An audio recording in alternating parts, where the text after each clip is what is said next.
इस बार बजट सत्र हंगामे की भेंट चढ़ गया। 133 घंटे से ज्यादा समय के लिए चलने वाला लोकसभा का ये सत्र सिर्फ 45 घंटे ही चल पाया। वहीं राज्यसभा की कार्रवाई सिर्फ 31 घंटे तक ही चली और ये बहुत ही चिंता का विषय है। 31 जनवरी को शुरू हुआ ये बजट सत्र बीते गुरुवार यानी कि 6 अप्रैल को अनिश्चित काल के लिए स्थगित कर दिया गया।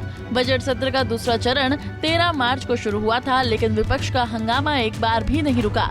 सदन के आखिरी दिन भी लोकसभा की कार्रवाई लगभग 6 मिनट में ही स्थगित कर दी गई। राज्यसभा की कार्रवाई भी इन्हीं मुद्दों पर पहले सुबह कुछ मिनट में स्थगित की गई।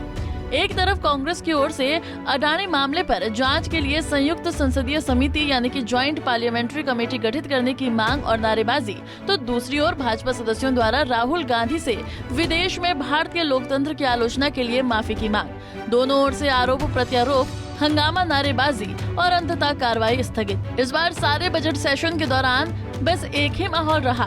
देश हित में किसी भी मुद्दे पर ढंग से चर्चा हो ही नहीं पाई। लोकसभा की कार्रवाई कुल 133.6 घंटे चलना निर्धारित किया गया था, लेकिन हर दिन हंगामा और स्थगन के चलते वो सिर्फ 45 घंटे यानी कि 34.28% ही चल सकी। मतलब कि 88 घंटे हंगामे की भेंट चढ़ गए। संसद के आंकड़ों के मुताबिक लोकसभा में सिर्फ 4.32 घंटे ही प्रश्न लिए जा सके। वहीं राज्यसभा की कार्रवाई के लिए 130 घंटे निर्धारित थे, लेकिन चली मात्र 31 घंटे यानी कि 24%। राज्यसभा के 99 घंटे पक्ष विपक्ष के बीच टकराव की भेंट चढ़ गए। राज्यसभा की स्थिति लोकसभा से भी ज्यादा खराब रही। वहां सिर्फ 1.85 घंटे ही प्रश्नकाल चल सका। लोकसभा स्पीकर ओम बिरला ने लोकसभा की पूरी कार्रवाई के समय का ब्यौरा सटीक आंकड़ों में बताया। उन्होंने कहा कि आम बजट पर 14 घंटे 45 मिनट तक चर्चा चली, जिसमें 145 सदस्यों ने भाग लिया। तो वहीं राष्ट्रपति के अभिभाषण पर धन्यवाद प्रस्ताव में 145 सांसदों ने अपने विचार रखे। ये चर्चा 13 घंटे 44 मिनट चली। लोकसभा के कुल 8 प्रस्ताव रखे गए, जिनमें से 6 पारित हो गए। लोकसभा स्पीकर ओम बिरला सदन के दौरान सांसदों के दुर्व्यवहार को देश हित के लिए खतरा बताया। उन्होंने कहा कि अनुचित आचरण और व्यवहार संसद के देश के लिए हितकारी नहीं है। सदन की गरिमा को गिराना कतई उचित नहीं है।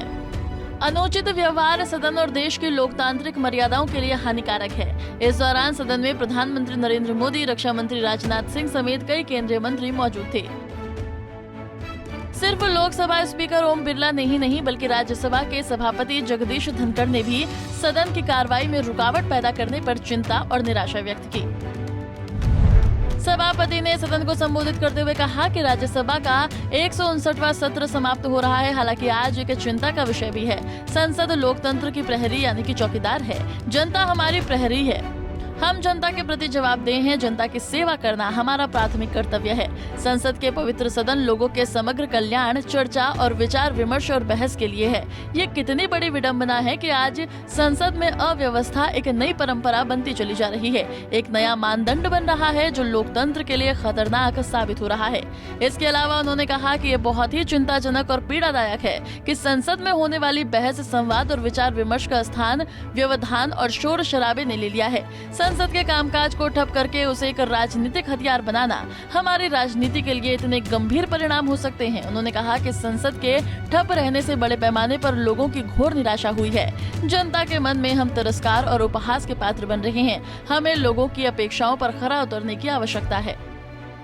लोकसभा का 34% के है अप्रोक्सीमेटली और राज्यसभा का 24% है। घंटे ये डिस्टरबेंस तो चलता ही रहा ना। नहीं, डिस्टरबेंस का घंटे काउंट होते हैं ना। काम तो आप समझ ही रहे हैं। फर्स्ट पार्ट अच्छा चला, सेकंड पार्ट में ही प्रॉब्लम आई।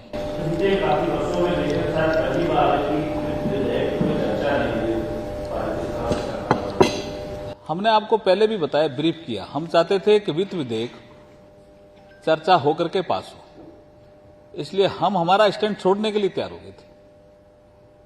लेकिन उनको भी अपना स्टैंड छोड़ना चाहिए था ना। हमारा स्टैंड भी मजबूत स्टैंड था। सर, आपका स्टैंड था कि वो राहुल गांधी माफी मांगे, ये स्टैंड था, आप उसको छोड़ने को तैयार? नहीं, हमने कहा स्पीकर अगर तय करे, दोनों वो अपना स्टैंड छोड़े और हम हमारे स्टैंड से फाइनेंस बिल के चर्चा तक दूर रहे। ये था विषय। स्पीकर साहब इसकी मीटिंग भी करी थी, मुझे ध्यान है, बीएससी बुलाई थी। लेकिन उन्होंने कहा हम तो हमारा स्टैंड छोड़ेंगे ही नहीं, जेपीसी। तो इसका मतलब वही चर्चा नहीं करना चाह रहे थे फाइनेंस बिल पे। और इसकी प्रेस भी की थी प्रहलाद जोशी जी ने, पीयूष गोयल जी ने।